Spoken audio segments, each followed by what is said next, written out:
211페이지 제일 위에서부터 읽어드리겠습니다. 본 계명의 목적은 하나님의 이름을 거룩히 여기라고 하는 하나님의 뜻이다. 간단히 말하면 우리는 그 이름을 경멸적으로나 불경스럽게 취급함으로 그의 이름을 속되게 해서는 안 된다는 것이다. 적극적으로 말하면 우리는 그의 이름을 경건스러운 경외심을 가지고 존경하도록 힘써야 한다. 따라서 우리는 말로나 생각으로 하나님과 하나님의 신비로운 일들을 경외스럽고 일깨워진 마음으로 높여야 한다. 하나님이 행하신 일들을 생각할 때 우리는 하나님이 받으시기에 합당한 영광과 존귀만을 생각해야 한다. 이것이 여호와의 이름을 망령되이 일컫지 말라라고 하는 내용에 대한 해석입니다. 그러니까 항상 늘 말씀드립니다만은 이 율법을 공부할 때도 항상 하나님은 성경을 통해서 자체 내에 해답이 다 있습니다. 성경 자체 내에 해석할 수 있는 원리가 있고 어떤 방향이 있고 다 나와 있어요. 그러니까 율법도 20장 초두에 율법을 왜 주셨는가? 목적. 율법을 주신 목적. 내가 너희를 애굽의 종살이에서 해방시켜 주신 하나님, 여호와, 인줄 뭐하라? 알리라. 이것이 율법을 주신 목적이에요. 그러니까 그 목적에 따라서 제1계명이 뭐였습니까? 다른 신 섬기지 말라. 두 번째가 우상 제작하거나 숭배하지 말라. 세 번째가 여호와에 대한 이름을 망령되이 일컫지 말라. 그러니까 다른 신을 섬기지 말아야 되는 이유를 먼저 여기서 밝혀준 거예요. 여기는 지금 어떻게 해야 한다라고 나와 있는데 해야 한다가 아니고 하게 된다 그 말이에요. 왜 다른 신을 섬기지 않게 되는가? 무엇을 기억하면은 하나님 여호와이심을 알고 기억하게 되면은 다른 신 섬기지 않는 거예요. 그러니까 다른 신 섬기지 말라라고 하는 문구만 봐도 이스라엘 민족들은 무엇을 기억할 수 있습니까? 이스라엘 민족이 가장 먼저 겪었던 가장 큰 민족적인 아주 큰 충격적 사건이 애굽에서 해방한 거 아니에요. 그 사건은 이스라엘 민족에게 영원토록 잊을 수 없는 사건이에요. 그 다음에 오는 근대사의 사건이라는 것은 자기들이 예수를 잘못 판단해서 죽인 거. 그것이 이제 아주 충격 사건으로 남아있는 사건이고, 지나간 과거 역사 중에서 가장 큰 사건은 이스라엘 민족이 400년 동안 애굽에 종살이 하다가 하나님의 약속대로 그 애굽의 무시무시한 권세로부터 해방되었다는 이 역사적인 사건. 그건 백성들이라면 다 알아요. 그것처럼 하나님께서 그 사건을 뭘 통해서 이제 율법의 각 조항들을 통해서 이 사건을 기억해서 하나님 여호와이신 줄을 깨달아 기억해서 경외하게 하시라는 것이 율법을 주신 목적이라 그 말이죠. 근데 여기는 지금 칼빈은 계속해서 이름을 적극적으로 소극적으로 얘기하면서 하나님의 이름을 헛되이 불러서도 안 되고 또 하나님이 이름 속에 담겨져 있는 그 뜻을 또 잘 알아야 되고 하면서 그 하나님을 하여튼 어쨌든지 간에 신비로운 일들을 경외스럽고 일깨워진 마음으로 자꾸 하나님을 뭐 해야 된다? 높여드려야 된다. 하나님의 이름을 거룩히 높여드려야 된다. 그게 적극적이죠. 소극적인 거는 이름 함부로 부르면 안 된다. 그런 의미이고. 그래서 이걸 이제 다른 학자들이 십계명 연구하는 걸 보니까는 이름을 가볍게 또는 불손하게 말하지 말 것, 또 이름을 공언하면서도 하나님 하면서도 일치하게 살지 않는 것, 여호와의 이름을 망령되이 일컫는다는 것이 무슨 말인가? 이름을 가볍게 불손하게 부른다든지 아니면은 여호와여 하면서도 자기가 말하는 대로 합당하게 일치된 행동을 하지 않는 것. 예를 들자면 주여 하면은 주인이란 뜻 아니에요. 주인이면 내가 종답게 살아야 되는데 말은 주인이라고 하고 살기는 주인답게 살려고 한다면은 그게 여호와 이름을 망령되이 일컫는 것이다. 그런 얘기죠. 또 아니면은 잡담할 때 사용하는 거. 내가 하나님의 이름을 걸고 맹세한다 해서 이런 얘기들 있잖아요. 그런 거. 또 입으로만 경배하고 마음으로 하지 않는 것. 이런 것들이 여호와 이름을 망령되이 일컫는 것이다 라고 일반 학자들은 얘기하고 있다 이거죠. 근데 그 얘기가 아니에요. 여호와 이름을 망령되이 일컫는다. 본 이름이 가지고 있는 이름에 대한 의미, 그걸 잊어버리면 안 된다 그거죠. 여호와라고 하는 그 이름이 왜 하나님이 여호와이신지에 대한 그 이름의 의미를 잊어버리면 안 된다 그 말이에요. 함부로 부르지 말라고 그런다면 뭐 아예 말할 수도 없는 거죠. 그래서 저런 것들이 이제 결국은 성경 신학적으로 봤을 때는 열조와의 언약대로 출애굽하게 하신 여호와의 섭리를 기억해서 부르는 것, 그것이 여호와의 이름을 망령되이 일컫지 않는 것. 여호와의 이름만 봐도 벌써 유대인들은 뭐가 생각나요? 이 사건이 생각나게 돼 있단 말입니다. 여호와라고 하는 이름만 듣고 보고 하더라도 이 사건이 기억나게 돼 있고, 이 사건이 기억나니까 그 여호와에 대한 의미, 뜻을 파악하게 되고, 그래서 한 번 더 상기할 수 있는 그런 계기가 되기 때문에 여기서 그런 말을 한 것이다. 그 다음에 제4계명이 안식일.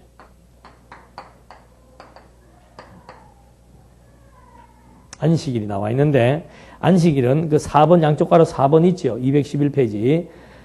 안식일을 기억하여 거룩히 지키라.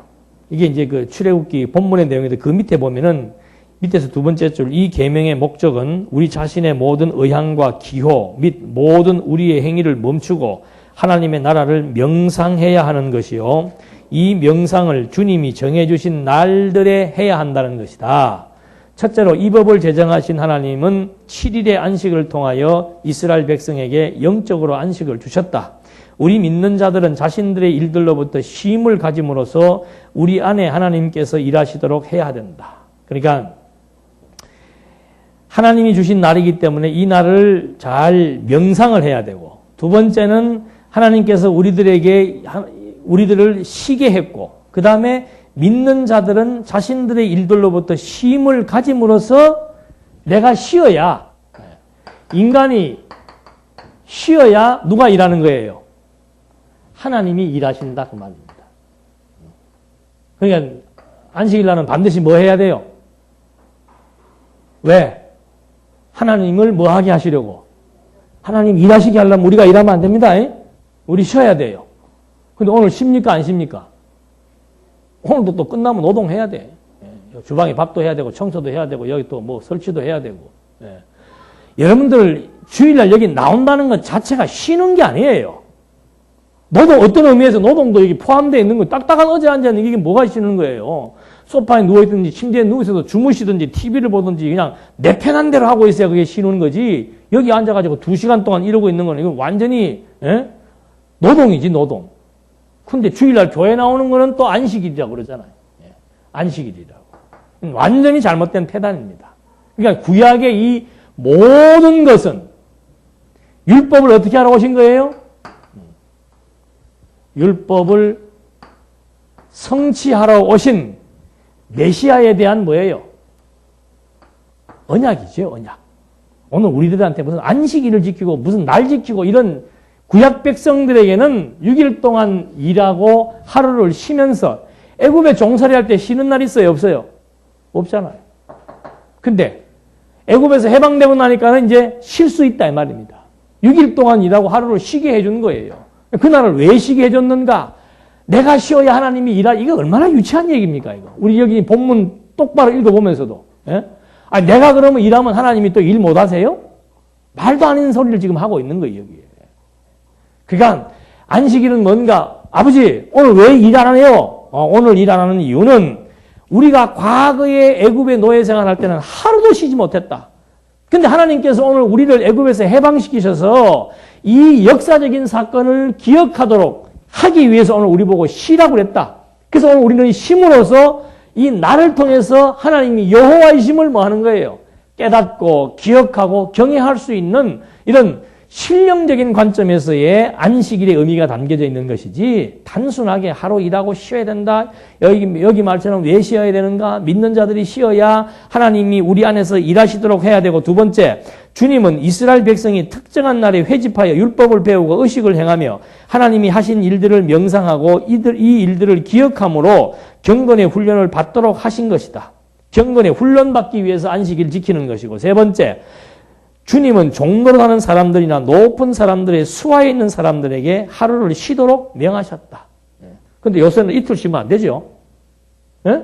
주님의 명령은 하루만 쉬라는데 요즘 며칠부터 쉬어요. 금, 토, 일. 이거 잘못 불법이죠. 만약에 안식일을 지금 만약에 이런 식으로 지켜야 된다면은 금요일부터 쉬는 것도 예수 믿는 사람들은 금요일날부터 쉬면 안 돼요. 하루만 쉬어야 돼, 하루만. 예. 얼마나 비상식적인 얘기들을 지금 하고 있는 겁니까? 그래서 이 안식일이라고 하는 것은 여기서 말하는 대로 6일은 인간을 위하고 하루는 하나님을 위해서 주신 것이다. 그래서 이 하루는 온전히 누구를 위해서? 하나님만을 위해서 바쳐야 된다. 이런 말들. 또 안식일은 하나님의 응분의 몫이므로 하나님이 창조하고 하루 쉬었잖아요. 그 하루는 하나님의 것이에요. 그래서 이 안식일은 하나님의 것입니다. 하나님의 것이기 때문에 하나님께서 우리에게 뭐 할 수가 있다? 안식일 일 못하도록 할 수 있는 청구권이 있다. 그리고 종교적인 엄수로 인해서 종교적으로 안식일을 지킴으로 말미암아 율법을 지키니까 뭐 받아요? 복 받잖아요. 그래서 안식일 지키면은 뭐 받아요? 복 받는 거예요. 11조 내면은 뭐 받아요? 율법에 복 받잖아요. 11조 한번 내봐라 말라겠어요. 창고가 넘치는지 안 넘치는지. 11조 내면은 복 받고 안식일 지키면 복 받지요. 구약에서 얘기를 잘 들어야 돼요. 구약 성경에서 안식일 지키면 복 받고 11조 내면 복 받았단 말입니다. 근데 그 구약 전체가 다 누구를 가리키는 거라 그랬어요? 다 오실 메시아 가리키는 거라니까. 그러니까 예수님 당신이 오셔서 안식일을 어느 정도로 완벽하게 지킨 거예요? 숨까지 쉬지 않고 음부에 내려가시면서까지 안식일을 지키신 거예요. 우리는 안식일 온전히 못 지켜요. 키껏 해봐야 키로수 정해놓고 요 밖으로 나가면 안식일 범하는 거, 요 안에 들어오면 안식일 지키고, 그게 무슨 안식일 지키고, 요 안에서도 움직이면 안 되죠. 먹어도 안 되고. 짜장면만 사 먹으면 안 되나? 여기서도 밥하면 안 돼요. 교회 안에서 밥하는 거는 그러면 괜찮고, 교회 밥에서 밥하는 거, 그거는 성전 안에서는 일하지 않느냐. 그러니까 제가 그러잖아요. 안식일 지키려면은 요새 교인들은 금요일부터 놀아도 안 된다고. 하루만 놀아야 된다고. 그리고 교회 와서도 아무것도 안 하고 하나님이 일하시도록 놔두면은 안식일 지키면 복을 받는 거죠.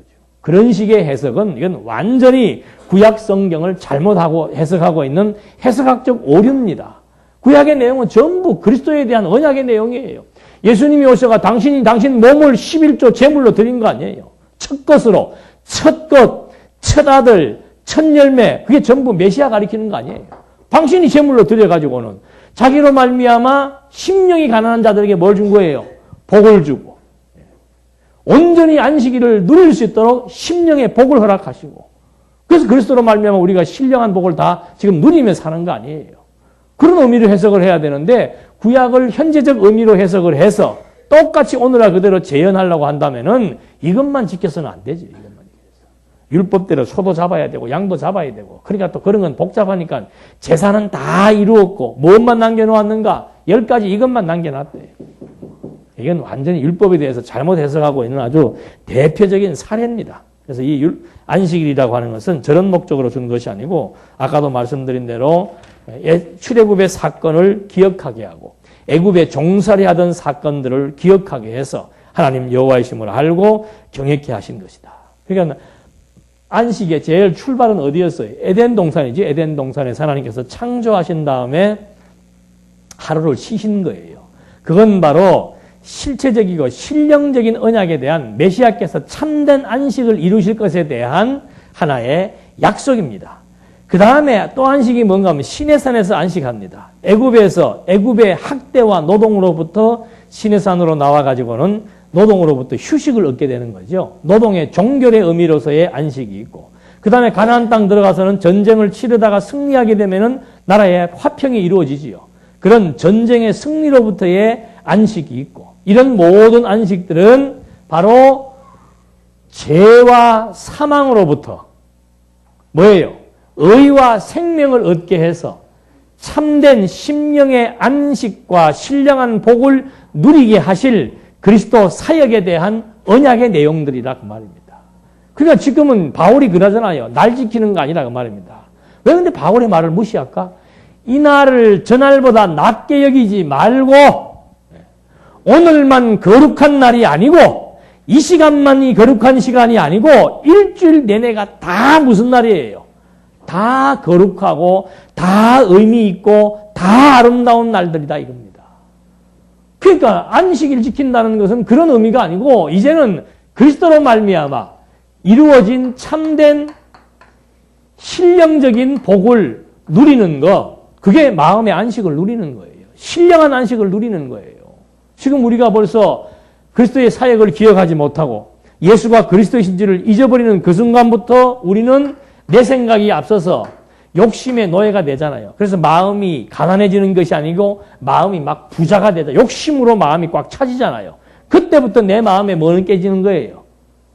평안과 안식은 사라지기 시작하면서 번민과 근심과 염려와 불안과 초조가 내 마음을 뒤집기 시작한다 이 말입니다. 이건 안식을 누리는 게 아니에요. 지금 여러분들 여기 앉아 있어도 안식을 누리는 것은 뭔가 정말 하나님의 말씀을 통해서 맞아. 하나님이 만사를 주관하시지. 하나님이 만사를 구비해 놓으셨지. 하나님의 영광이 무엇인 줄 알고 그분을 경외하며 산다는데 같이 공감하고 같이 부여가 됨으로써 마음의 안정을 누리고 계신다면 그게 참된 안식을 누리는 것이고, 몸은 여기 앉아 있어도 아이고 이거 내일 모레 무엇을 해야 되는데 그걸 어떻게 맞추고 저렇게 맞추고 이렇게 되면 안 되는데 저렇게 되면 큰일 나는데 하면서 마음의 참된 평안을 상실하고 여기 앉아 계신다면 그분은 안식을 누리는 분이 아니지요. 그래서 안식일을 지키는 게 아니고 엄밀한 의미에서 지금은 안식을 누리느냐 못 누리느냐 그런 신령적 의미로 해석을 하는 것이지, 무슨 뭐 나를 지키기는 무슨 나를 지켜요. 그러니까 제가 가끔 그 학교 강의하면서도 그런 질문을 해요. 오전 예배가 더 중요합니까? 오후 예배가 중요합니까? 3일 예배가 중요합니까? 어느 예배가 중요해요? 순서를 매기면은 꼭 매긴다면 어느 예배가 제일 중요해요? 예? 순서를 꼭 매긴다면 어느 예배가 제일 중요해요? 넘어가. 그런 질문이 어디가 있어요? 그래야지. 오전 예배가 중요해요. 11시 예배가 중요해요.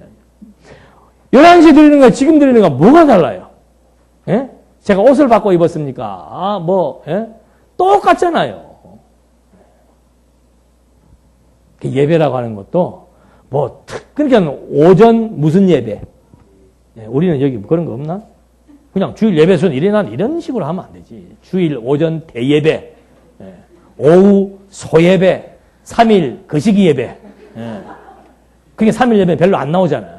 3일 예배는 대충 하고, 주일 오전 예배는 그냥 막 엄숙하고 웅장하게 막 성가대까지 갖다 놓고 막 팍 풍악을 올려서 분위기를 쫙 잡아가지고 목을 깔고 해야 예배가 엄숙하게 보이고, 그거 아니죠. 모든 형식들 다 폐해야 돼요. 다. 여기 어떤 형상도 만들지 말라고 그랬잖아요. 어떠한 형상, 어떠한 의식, 그 교회에서 다 없애야 돼. 다 없애야 돼. 저는 지금 이 여자도 이거 보기 싫은 거예요. 왜? 이게 다 로만 가톨릭 의식주의의 잔재라니까. 뭐 암송하는 거하고.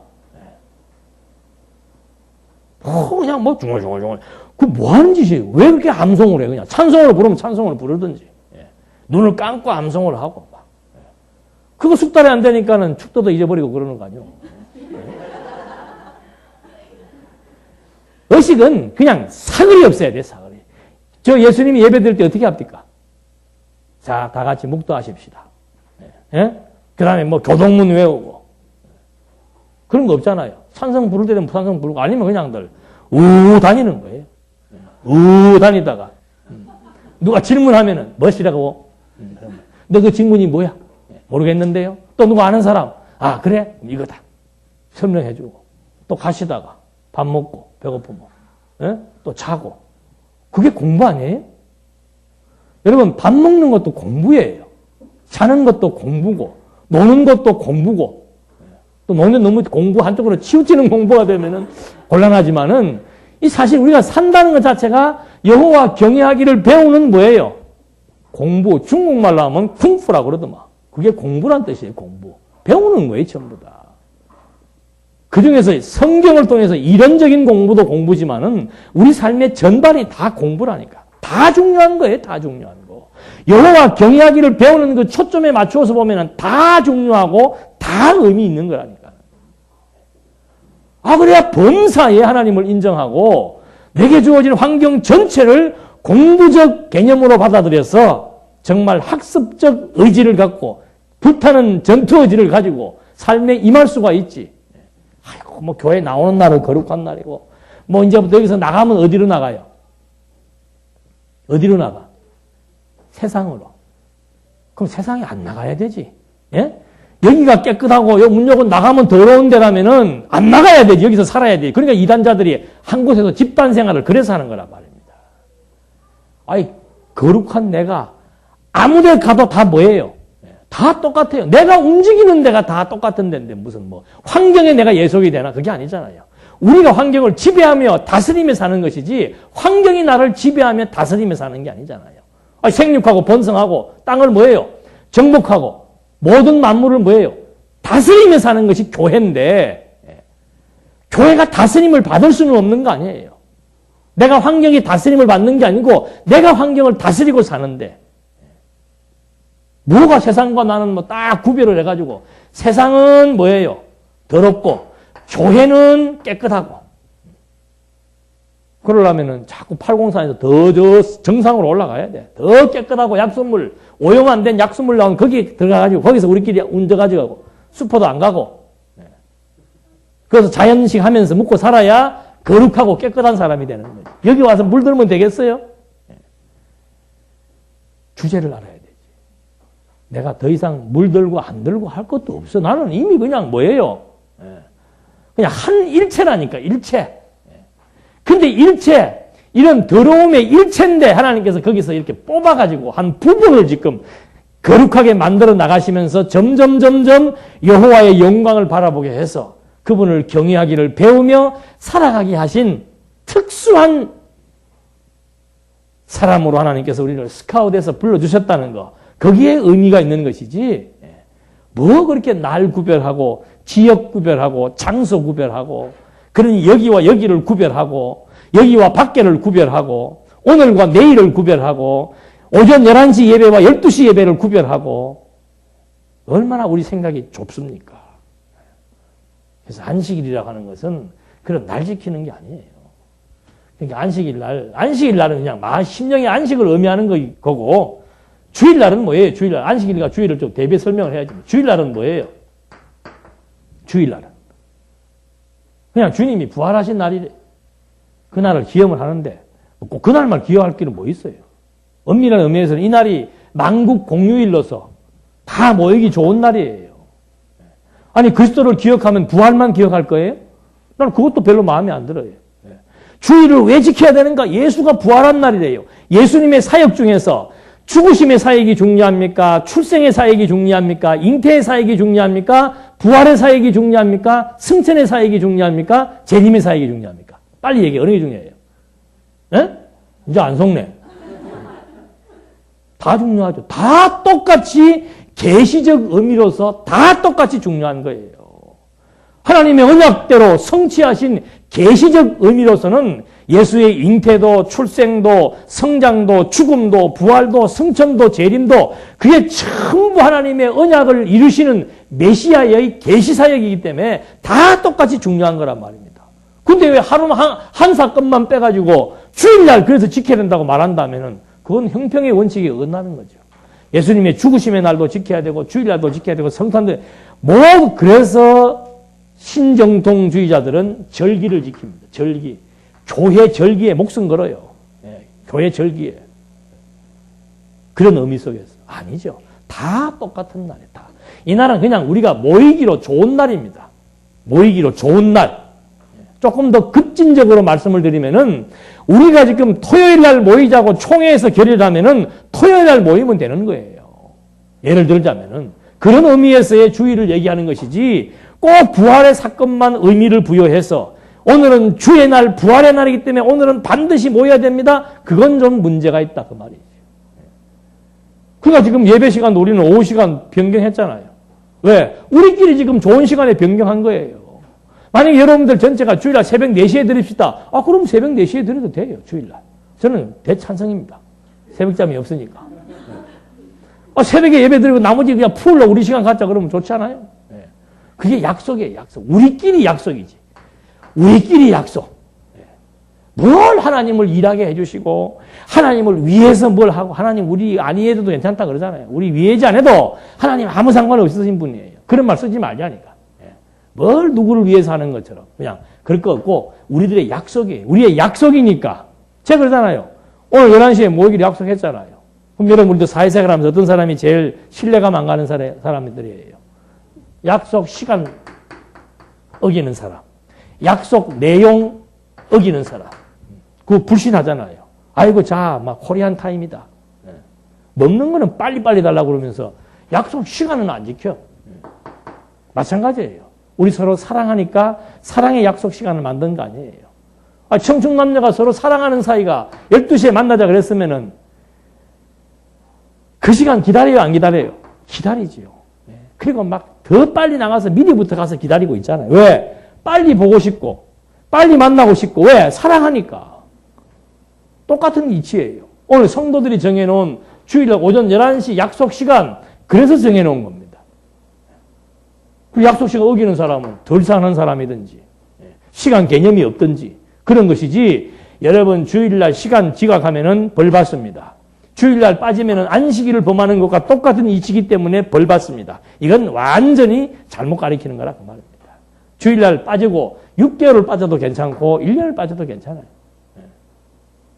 좋으면 나오시라 이 말입니다. 좋으면. 6개월 동안 빠져보니까 야 이거 인생 사는 것이 이것이 아니구나. 깨닫고 나올 수도 있고. 가끔 저한테 그런 거 묻잖아요. 목사님 직장 생활을 해야 되는데 한 달에 2번밖에 못 놉니다.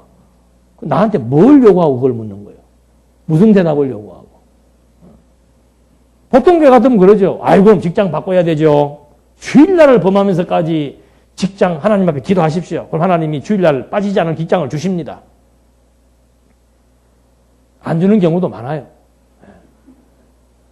50% 확률 가지고 단언하면 안 된다 그 말입니다.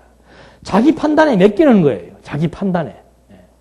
나는 도저히 이래갖고 못 살겠다 하면은 직장이 뭐고 치우고 주일날을 나와서 예배 생활에 집중할 수도 있는 것이고 나는 도저히 지금 이래갖고는 뭐 안 된다 해서 반반으로 나눠서 할 수도 있는 거고 그건 자기 신앙 수준과 판단과 환경여에 따라서 본인의 의사결정에 따라 신앙 양심에 따라 움직이는 것이지 일주일에 한 달에 2번밖에 못 논다고 해서 그 사람이 뭐 교통사고 나는 거 안 그래요.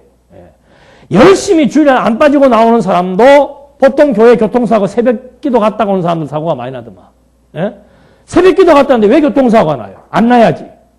그런 미신적이고 주술적인 신앙이 아니란 말입니다. 그러니까 철저하게 기독교 신앙은 인식으로부터 오는 겁니다.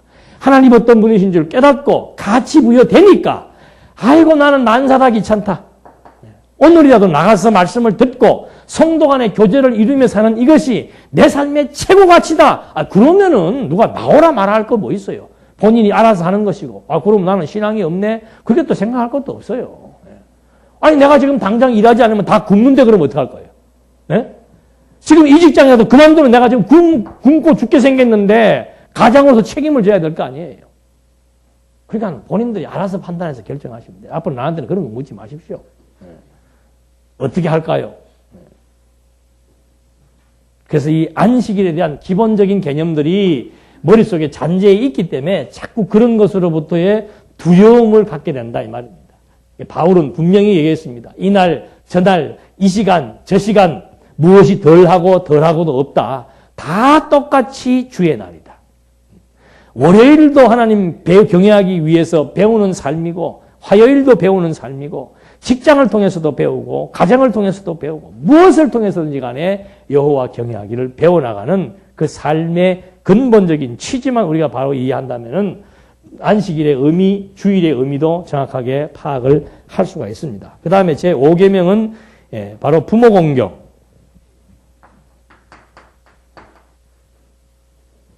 부모 공경을 보면은요, 214페이지 한번 보십시다. 위에서 네 번째, 이 계명의 목적은 하고 칼빈이 말합니다. 하나님이 기뻐하시는 경륜을 따라 그가 세우신 높은 위치에 있는 인물들에게 우리가 복종해야 하는 데 있다. 요약하면 우리는 하나님이 우리를 다스리기 위하여 우리 위에 세우신 사람들을 우러러 보아야 하며 이들을 존경과 감사로 대하여야 할 것이다. 따라서 우리는 경멸이나 고집이나 감사치 않는 마음으로 이들의 존엄성을 손상시켜서는 안 될 것이다 하는 얘기에서 우러러 보아야 될 대상을 지금 뭐라고 얘기하는 겁니까? 부모라고 얘기하는 거죠. 부모도 있고 나라의 통치자도 있고 또 훌륭하신 지도자들도 있고 이런 사람들을 공경해야 된다. 이게 완전히 윤리도덕 얘기하는 거 아니에요. 윤리도덕 얘기하는 거. 예? 공경이라고 하는 것도 뭐가 돼야 공경이 돼요? 예. 공경하게 되어야 공경이 나오는 것이지 무조건 뭐 너 일만 너 아버지한테 아버지 공경해. 너 왜 아버지 공경 안 해? 요새 그런 말 안 하잖아요. 예. 장로 알기를 우습게 알고 목사 알기를 우습게 알고 우습게 알면 어때? 우습게 하니까 우습게 알지 뭐. 예? 그런 말 하는 것 자체가 우스운 얘기예요. 뭘 공경하란 말이에요. 공경하기란 말. 이런 말을 자꾸 도덕적인 차원에서 얘기를 하니까 요즘 젊은이들한테는 이게 안 먹혀 들어가는 거죠. 요새는 자식이 부모를 공경하는 게 아니고 부모가 누구를? 자식을 공경하며 살잖아. 율법 어기는 겁니다, 그거. 그래서 이 부모 공경이라는 말도 이제 더 구체적으로 해석해 놓은 책들을 보면 아비는 여러 종류다. 여기서 부모라고 했을 때 그 아비는 여러 종류다. 정치적인 행정장관이 있고 영적인 성직자가 있고 가정에서의 부모가 있고 연령적인 노년층이 있다. 그러니까 성직자나 부모나 연세가 높으신 분이나 정치적으로 행정장관에 있는 분들을 다 뭐해라? 공경해라. 그런 뜻이라고 아주 자상하게 풀어서 만들어 놓은 책들이 이런 얘기들을 하고 있습니다. 그리고 부모에게 존경을 표시해야 이유 불문하고 부모에게 존경을 표시해야 한다. 또 밑에서는 부모 존경의 이유는 하나님의 명령이고 부모가 자녀를 사랑하기 때문에 부모를 공경해야 된다. 하나님의 명령이고 왜 부모를 공경해야 되는가? 하나님이 공경하라 그랬다. 두 번째, 부모가 자식을 사랑하기 때문이다. 그러니까 부모가 자식 사랑하는 거 느끼면 공경할 것이고 사랑 못 느끼면 안 할 거 아니에요. 그걸 뭘 하라 말아 그래요. 근데 성경은 지금 그 얘기하는 거 아니잖아요. 항상 이거 잊어버리면 안 돼요. 유대인들은 지금도 부모가 자녀에게 무슨 교육해요? 여호와 교육한다니까. 유대인의 그 공부책이 뭐예요? 유대인의 교육책. 탈무드. 탈무드의 핵심은 그게 탈무드 지혜서 아니에요, 지혜서. 핵심은 전부 하나님 경외하고 공경하도록 만들어 나가는 수단과 방법들을 많이 얘기해 놓은 거라 그 말입니다. 본질을 잊어버리면 안 돼, 본질을 잊어버리면. 하나님 어떤 분이신 줄 알게 하기 위한 부모들이 누구를 교육하는가? 하나님을 교육하는 거예요. 그러니까 부모의 말씀 잘 들으라 그 말이에요. 부모가 교육하는 하나님의 말씀을 잘 들으라 그 말이에요. 그래야 너희가 내가 여호와인 줄 알고 기억해서 경외하게 될 것이다. 이런 종교적 의미에서 하는 말이지 이게 단순한 부모 자식 간의 윤리 도덕적인 의미에서 하는 말이 아닌 것이 너무도 분명한 거죠. 왜? 처음에 출애굽기 20장에서 율법을 주셨던 목적과 연결을 해야 될 거 아니에요. 논리라고 하는 것은 하나의 목적에 맞도록 다 연결이 될 때 논리적 통일성이 있다고 말하는 거라 이거죠. 10가지 계명도 통일성이 있습니다. 어떻게 통일성이 있는가? 하나의 목적에 맞도록 다 지금 연결되어 있기 때문에 이것이 일관된 논리의 체계를 갖고 있다고 우리가 말하는 것처럼 십계명 역시도 마찬가지지요. 그 다음에 살인하지 말라. 215페이지에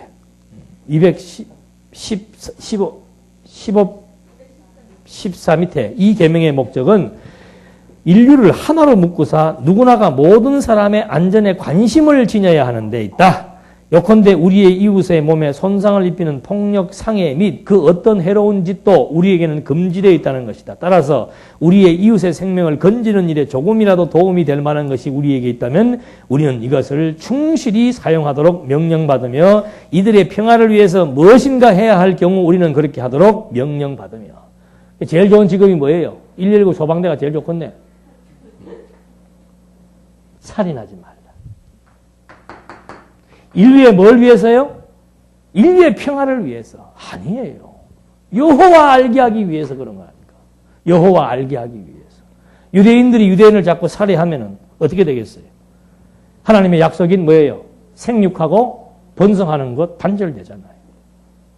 그리고 하나님의 이 유대인은 하나님의 것이잖아요. 하나님의 백성이잖아요. 하나님의 백성 왜 너희들 마음대로 남의 생명을 너희들 마음대로 주관하려고 하느냐. 생명의 주관자는 누구이시다? 하나님이시다. 봐라. 내가 너희 생명들 어디에서 애굽에서 죽을 뻔한 생명들 내가 애굽에서 해방시켜서 살려놓지 않았는가? 생명의 주인은 하나님이시고 또 생육하고 번성을 시키기 위해서는 살인이 금지돼야 되는 거죠.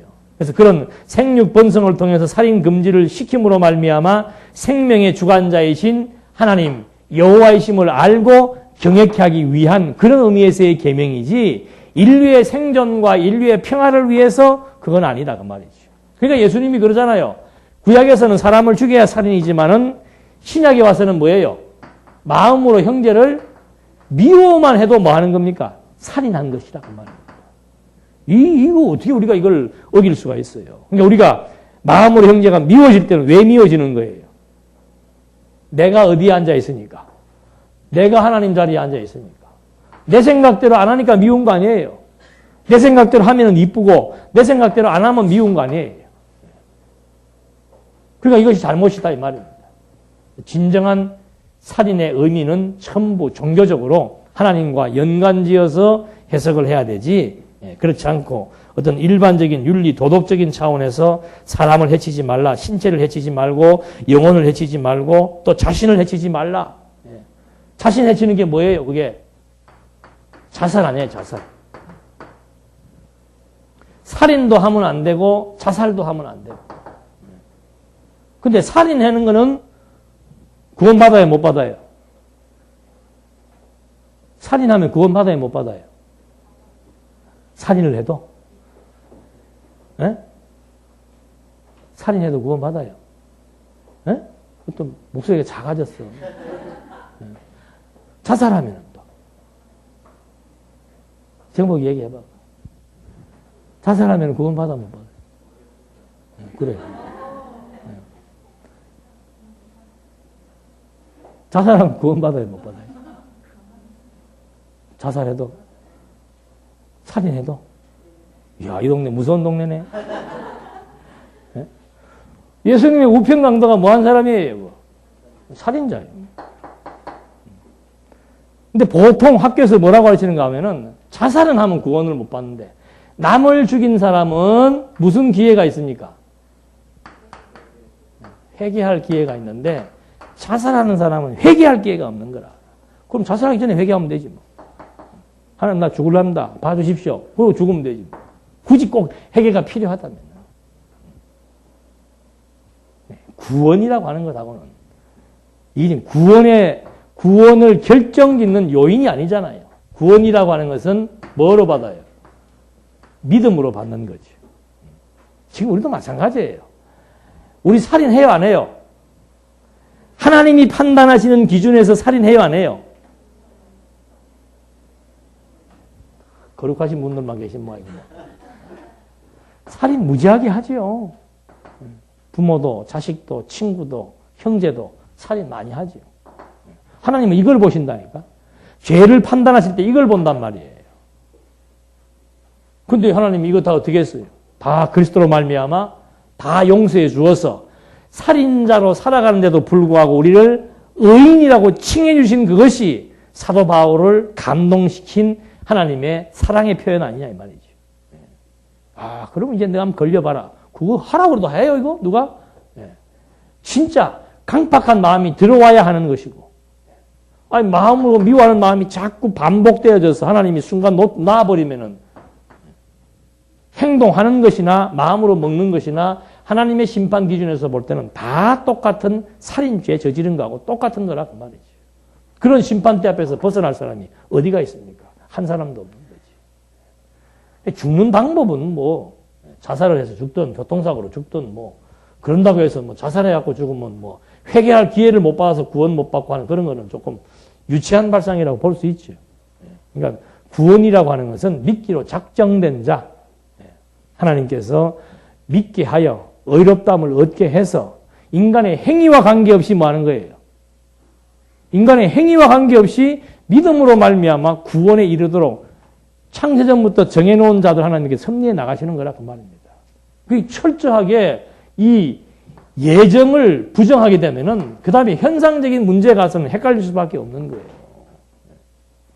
아니 구원받기로 예정된 자 이미 그리스도 믿게 해서 어렵다고 선언해주고 과거, 현재, 미래에 다 용서해서 영원한 신령한 복을 주시겠다고 다 약속을 한 그대로 지금 섭리되어지는 것인데 누구라도 지금 실수할 수 있는 것이죠. 실수할 수 있는 거란 말입니다. 그렇다고 해서 그럼 뭐 여기에서 예정된 자가 구원 못 받는가? 그러니까 또 뭐라고 얘기를 하는가 하면은 하나님이 선택하기로 예정된 자는 어떻게 산다? 이런 짓 안 한다라고 얘기하죠. 그것도 잘못된 얘기예요. 무슨 뭐 우리가 행위로 구원받나? 하나님이 선택해서 지금 보여 지금 하나님이 선택한 교회들이 어떻게 살고 있어요? 온갖 부정부패 비리 다 저리고 살고 있잖아요. 행위로 구원받는 게 아니란 말입니다. 그럼 그거 뭐 다 지옥 가는가? 행령했다고 지옥 가요? 그런 거 아니잖아요. 간음했다고 지옥 가고. 오늘 교회 목사님은 간음해가지고 MBC에서 그거 다 폭로하고 당해하는까지 다 폭로하고 다 했더만. 그래도 지금 강단에서 설교하고 있어요. 계속해서 교회 끌어가고 있고. 장로들한테 욕이나 하더니 장로님이 뭐라 그러더만. 그것도 안 해결 못 해갖고 그러냐고. 그래갖고 간음을 당한 사람이 도로 지금 징역 살고 있고. 자기는 나와서 지금 목회를 하면서 떵떵거리게 하고 있고. 행위로 치면은 다. 그래서 그리스도의 공로가 중요한 거예요. 그럼 뭐 아무렇게나 살아도 되는가? 아무렇게나 사라지는 게 아니고 말씀을 깨닫게 되면 점진적으로 하나님의 형상을 닮아가면서 그런 것들이 자꾸 싫어진단 말이에요. 남 미워하면은 편해요, 안 편해요? 안 편하니까 안 하게 되어지는 거라니까요. 미워하면 안 된다 했기 때문에 미워하지 않는 것이 아니고 남 미워하면 내가 안 편하다니까요. 안 편하니까는 그게 자꾸 반복되니까 아이고 내가 왜 이래? 안 하게 되는 것이지. 살인하면 안 된다고 그러기 때문에 살인을 안 하는 것이 아니고 살인이 하고 싶은 마음이 안 생긴다 그 말이에요. 이렇게 하나님께서 말씀을 통해서 변화를 시켜 나가시는 것. 그래서 이 살인치 말라, 부모 공경 이런 모든 것들은 전부 하나님 어떤 분이신 줄 알게 하기 위한 계시적 관점에서 준 것이다. 간음하지 말라. 이것도 마찬가지죠. 210여 표지에 양쪽 가로 7번 이 명령의 목적은 다음과 같다. 하나님께서는 절제와 순결을 사랑하기 때문에 모든 불결은 우리로부터 거리가 멀어야 한다는 것이다. 요약하면 우리는 육체에 더럽고 욕정에 찬 무절제에 의하여 결코 오염되어서는 안 된다. 적극적으로 말하면 우리는 우리의 전 삶을 순결하고 절제 있게 규제하여야 한다. 그런데 주님은 특히 간음을 금하고 있는데 모든 욕정은 간음을 지향한다. 이것도 다 도덕적인 얘기죠. 이래야 된다. 저래야 된다. 그래서 간음하면은 남의 여자 건드리면 그 남의 여자 남편이 가만히 있어 안 있어요? 안 있죠. 뭐 나요? 살인 나는 거죠. 살인 나면은 뭐가 문제가 돼요? 생육하고 번성하는 문제 생기는 것이죠. 구약적 해석이에요, 이것이. 그 다음에, 다 아내도 하나, 생명도 하나님 것, 아내도 하나님이 다 주어진 분복, 재산도 하나님이 주어진 분복, 하나님이 다 주관하신다는 사실을 모르니까 그런 거라 그 말입니다. 그러니까 교육 잘 받으라고요, 부모로부터. 교육 잘 받아서 하나님 어떤 분이신 줄 알게 되면은 그렇게 왜 내가 남을 미워하고 남을 왜 죽이려고 해? 하나님이 다 해나가시는데. 그러니까 다윗이 사울을 안 죽이잖아요. 왜? 하나님이 해나가신다니까. 하나님께서. 귀신을 통해서 하든지 뭐 다른 일을 통해서 하든지 간에 하나님이 해나가신단 말이에요. 그게 마음에 들어오면은 죽이고 싶다가도 점점 마음이 정돈되고 내가 그 사람 때문에 내가 왜 마음의 평안을 잃어버릴 것인가. 우리에게 제일 중요한 것이 마음의 평안 아니에요. 그걸 왜 상대방 때문에 그걸 잃어버리겠어요. 그 어리석은 이시죠. 그거 깨닫게 되니까는 마음 정돈이 되는 것이고. 남의 아내, 남의 재산 탐낼 게 뭐 있어요. 그 다음에 뭐 나오는 게 뭐죠? 내 이웃의 소유를 탐하지 마라. 마찬가지죠. 이웃의 소유. 그래서 하나님께서 가나안 땅을 정복할 때도 똑같이 준 게 아니에요. 12지파 전부 땅 크기가 어때요? 다 다르다니까요. 다 다른데 이걸 하나님께서 분배했다는 사실을 알면은 요만큼 가진 사람이 이만큼 가진 사람 것을 탐해요, 안 해요? 안 하지요. 이걸 모르니까 우리는 사촌이 땅을 사면 어떻게 해야 돼? 배가 아픈 거라. 왜? 하나님이 정해주신 분복을 지금 망각하니까. 그러니까 오늘 내게 주어진 환경 이것이 하나님이 주어진 분복이라고는 늘 말씀드리잖아요. 하나님이 주어진 분복. 어떻게 똑같이 목회를 20년인데 누구는 한 달에 월급이 1억이고 나는 이거 왜 이러냐. 그것 자체가 지금 뭘 무시하는 거예요. 하나님 여호와이심을 언약대로 이루시는 언약은 뭐예요? 약속이고 약속은 계획 아니에요. 그 언약대로 이루시는 하나님의 분복을 잊어버리니까 그런 것 때문에 지금 마음이 상하고 왜 저 사람은 많이 주는데 나는 작게 줄까? 저 사람은 잘 되는데 나는 왜 안 될까? 그런 생각이 왜 드는가? 하나님 여호와이심을 지금 망각하니까 그런 생각이 든다 그 말이에요. 그냥 하나님 앞에서 내게 주신 여건에 대해서 정말 하나님이 주셨다. 왜 주셨나? 여호와 경외하기를 배우며 살고 여호와 찬송하게 하기 위해서 주신 것이다라고 하는 것이 믿어지면은 오늘 주신 것에 대해서 먹을 것, 입을 것 있으니까 만족하며 살아갈 수 있는 그 삶의 원리가 하나님에 대한 지식으로부터 나온다 이 말이죠. 그러니까 분복이 다 다르듯이 또 우리가 하는 일도 또 다 달라요. 하는 일도. 그러니까 많이 버는 자 많이 일하고 적게 버는 자 적게 일해서 결국은 하나님이 정해놓으신 뭐대로 분복과 분량대로 되는 거라 그 말이에요. 그게 자꾸 비교하며 살 필요 없어. 비교하면서. 한동안 우리 교회도 그렇고 한동안 노예서도 그래요. 일을 똑같이 해야 되는데 똑같이. 저는 그러잖아요. 회비제도는 잘못된 제도라고. 아니 분복이 다 다른데 어떻게 똑같이 회비를 10만 원을 정해서 똑같이 낼 수가 있냐 이 말이에요. 이 제도는 하나님의 분복 자체를 무시하는 제도예요.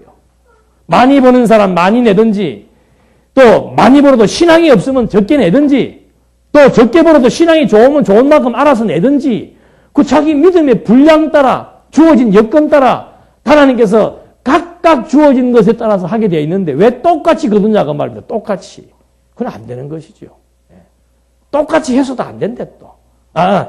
일을 다르게 해서도 안 되고 그래갖고 막 누구든지 뭐 밥을 사는 일도 안 되고 뭐 교회를 조금 더 많이 해도 안 되고 우리도 그랬더만 반찬도 정해놓고 해야 된다 그러더만 숫자를 무슨 빨갱이 세계도 아니고 뭐요? 아니 반찬을 많이 할 수도 있고 적게 할 수도 있고 어느 구역은 오늘 뭐가 바빠가지고 국 하나 김치 하나 할 수도 있는 거예요. 또 어떤 구역장은 또 손이 커가지고 그냥 잡다하게 많이 할 수도 있어. 그러면 적게 한 사람이 많이 한 사람 때문에 뭐 든다고요? 상처받고 시험 들지요. 이게 맞아요? 틀려요? 왜 틀려요? 하나님 분복 이해하면 하나님께서는 우리는 이렇게 하나같다 하고 즐겁게 하면 돼. 또 하나님께서 많이 주었으니까 또 많이 하면 되고 이거를 보기 싫어서 그건 하나님 잊어버린 사람이죠. 누가 좀 나서서 하는 게 보기 싫고 뭐 좀 더 하는 게 보기 싫어. 어쨌든지 간에 끌어내려가지고 어떻게 하려고? 똑같이 하자 이거죠. 똑같이 되어지는 원리, 평균되게 되어지는 원리는 성경적인 원리지만은 똑같이 하자는 원리는 공산주의 원리예요. 분복이 다 다른데 어떻게 평균이 되는가? 많은 사람 많이 하게 하고 적은 사람 적게 하게 해서 평균을 이루는 것은 성경적 원리지만은 많이 한 사람 많이 할 수 있고 적게 번 사람 적게 할 수 있는 이 원리를 가지고 똑같이 해야 한다면 이게 바로 공산주의 원리라고 말합니다. 이건 안 되는 얘기예요. 그래서 교회에서는 일하는 사람 막아서도 안 되고 안 하는 사람 또 하도록 막 강제로 시켜서도 안 되고 그래서 이 하나님 인정하면은 결국은 전부 하나님 여호와이신 줄 알면은 이런 것들이 종교적인 차원에서 다 정리되는 것이지 이게 무슨 윤리 도덕적인 차원에서 사회 안녕과 질서를 위해서 살인하면 안 되고 간음은 더 나쁜 것이고 남의 것 탐해도 안 되고 이런 차원의 얘기가 아니고 정말 계시적 차원에서 하나님 여호와이심을 알게 하기 위한 그런 것이라고 하는 사실을 확인해 봤습니다. 기도하시겠습니다. 하나님 아버지, 오늘도 칼빈의 기독교 강연을 통해서 계명에 대한 내용들을 탐구해 보았습니다. 정말 이 계명을 주신 목적은 하나님께서 언약대로 이스라엘 민족을 애굽의 종살이에서 해방시켜 주심으로써 여호와이심을 알고 경외케 하기 위한 것이라고 하는 사실을 또 한 번 확인해 보면서 윤리 도덕적 차원에서 이해하는 것이 아니고 하나님 계시적 차원에서 이해함으로써 정말 우리들도 율법의 내용들을 바라볼 때마다 하나님이 여호와이심을 알게 되고 율법을 성취하신 그리스도를 통해서 하나님의 존재를 더욱더 확실히 검증할 수 있다는 사실 앞에 또 한 번 감사와 찬송을 드리며 예수님의 이름으로 기도드립니다. 아멘.